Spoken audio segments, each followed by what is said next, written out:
Alright, the final show you know of Chapter 10. During each episode of the Canadian Star singing competition, a contestant is sent home. The competition starts with 10 contestants. The graph shows the number of contestants left after each episode. So, episode 1, after that, there's 9 contestants left.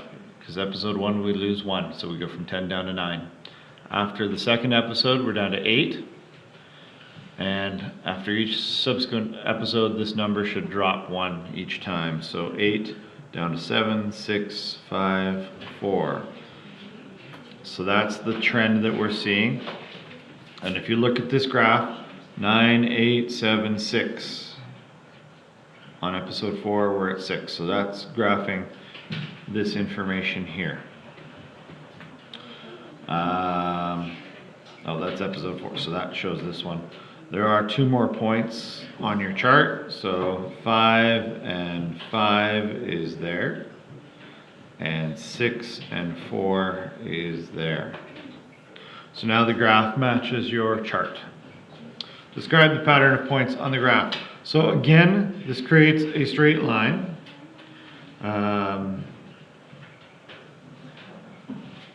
data creates a straight line. So start with the obvious,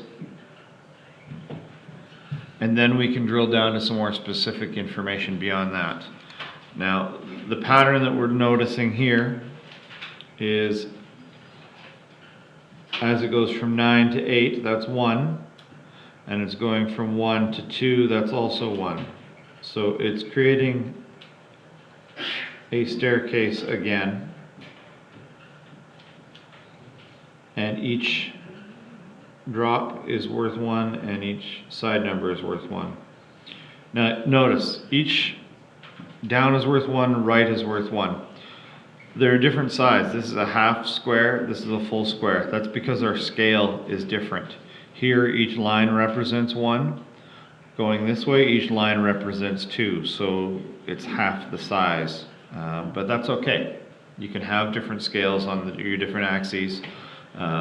But the numbers themselves, even though they're spaced differently, are still 1, 1, 1, 1, 1 all the way down. So as the episode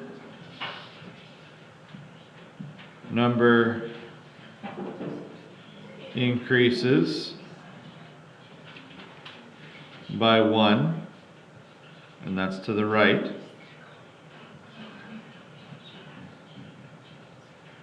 the contestants decreases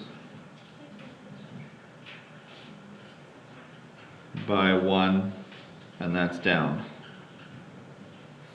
How many contestants will be left after episode 7? Well,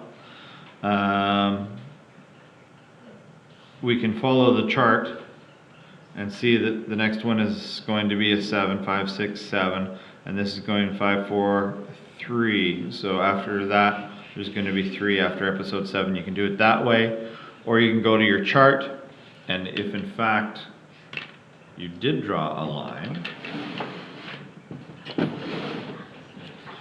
which you can do,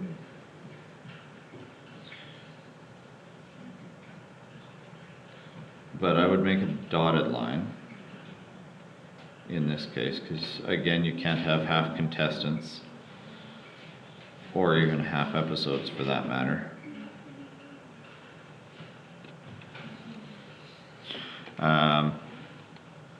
In that case, then you could go, okay, well, episode 7 is going to be on this line right here, and the line you've drawn extends and it hits at 3. So that's another way you can do that. Now, in this case, your line can't go below the x-axis because you're not going to have a negative number of contestants. So if you were to extend that line, that's where it should terminate. It's right there. So, that's the last show you know for Chapter 10.